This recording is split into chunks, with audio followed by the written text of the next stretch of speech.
Hey folks, Bocephus here, coming at you on the 20th of August, 2023. T minus 11 days and counting. We're getting really pumped up and excited for Starfield. I am very hopeful it'll be a great launch, as bug-free as possible. But let's face it, most games nowadays do launch with bugs.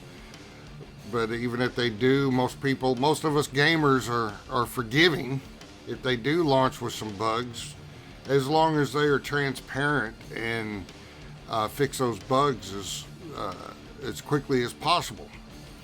I fully expect a few bugs, but I don't think there's going to be any game-breaking things in there or any kind of bug or missing feature that is going to keep me from enjoying this game any more than there was in Baldur's Gate 3. I hear and see and read about all these people giving Bethesda such a hard time about their buggy games, but let's face it, Baldur's Gate 3 has had 4 huge bug patches since launch. They had bugs too, but their launch was smooth, the story was smooth, the voice acting was fantastic. Everything in that game was just great. And Larian is showing their dedication to the game and to the customers that bought their game by fixing the bugs as quickly as possible. I know soon they'll be adding some new features with some patches. But, I'm getting off topic here. I'm talking about Starfield and what I plan on doing. So first and foremost, I'm going to create my character. Once I jump in game, I'm going to create my character, and after probably spending a couple of hours in character customization to get that perfect look that I'm going for, I'm probably going to choose bounty hunting. Bounty hunting intrigues me, and one of the traits, at least, being the parents, that interested me. Don't ask me why, but I think that's a cool concept. The other traits and so on will just wait until the day of launch, and I'll decide then. But those two are the two I want, because I don't plan on jumping into outpost building right away, especially after the confirmation that you can buy or complete some quests to get player housing, and you don't have to build outposts. My only question is, can you assign people, your companions, can you assign companions, to share an apartment with or to share a condo with like you can in Outpost? I don't know, we'll wait and see. I don't think I ever saw that question asked or answered, but that'd be kind of cool if you could. And what I'm looking forward to seeing about collecting bounties is the type of bounties, dead or alive. If you bring them in alive, if you're alive, you get a bonus. If you bring them in dead, you just get a payout. Or if there's going to be bounties where they want them alive, period. You bring them in alive, and they're worth substantially a lot more than if dead, or vice versa. You could bring them in dead, and the bounty will be quite substantial if you bring them in dead. Or if there's going to be some moral dilemmas, you go after someone and there's mitigating circumstances as to why they did what they did or they didn't do what they were supposed to, and they give you their story, and then to tug at your moral compass. What are you going to do? You're going to bring them in anyway to make those credits, or are you going to let them loose and forget you ever saw them and not get paid? I think that would be a pretty cool option too. We'll see when the game launches. But shipbuilding, my initial plans for shipbuilding is, as the game progresses, is to try and stay in the frontier, the starting ship, as long as possible.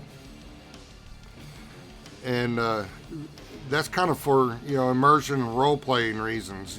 Guys are going to be attached to a ship, like you see Han Solo attached to the Millennium Falcon.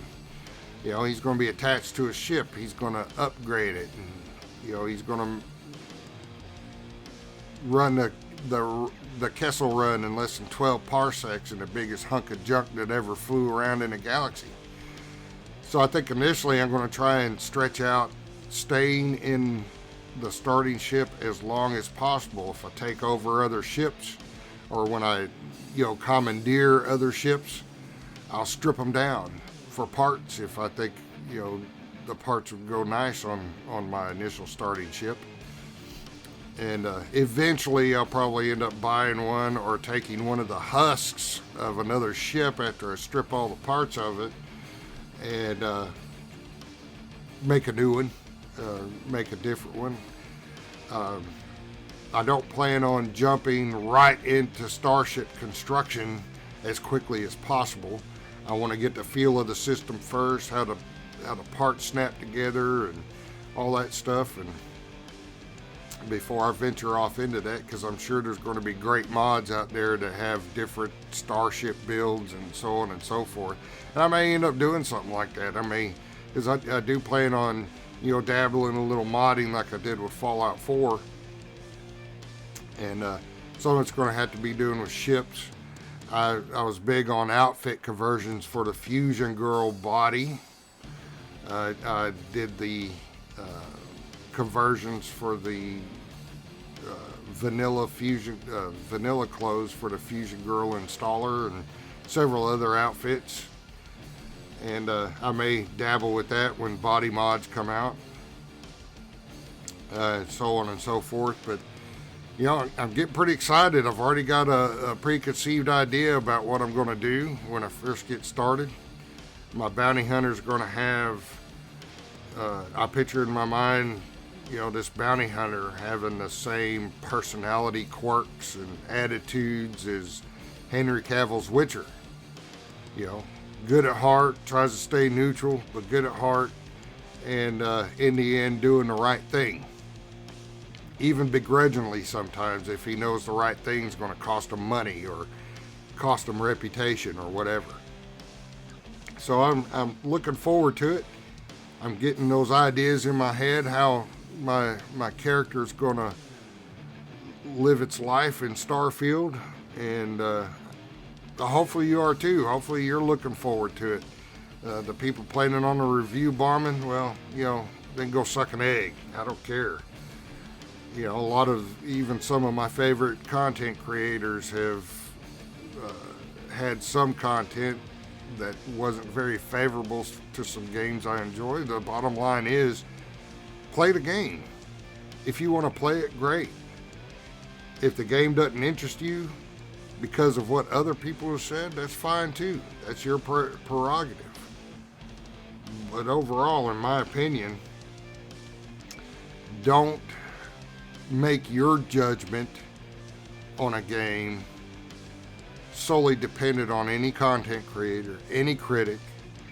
After all, you are the one that really matters. If you are the one that bought the game and you enjoy it, regardless of what anybody says, then great. If not, move on.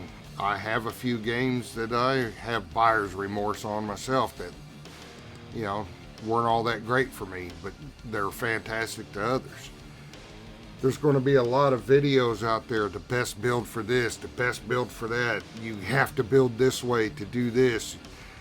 You have to build that way to get the best possible build solution out there. You know what? Screw all that. It's your game. When you buy it, it's your game.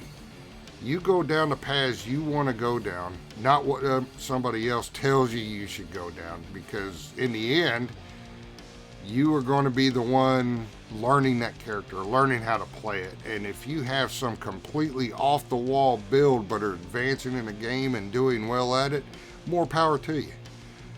Don't sit there and listen to people tell you how you should play the game. Don't be a sheep. Make your own decisions.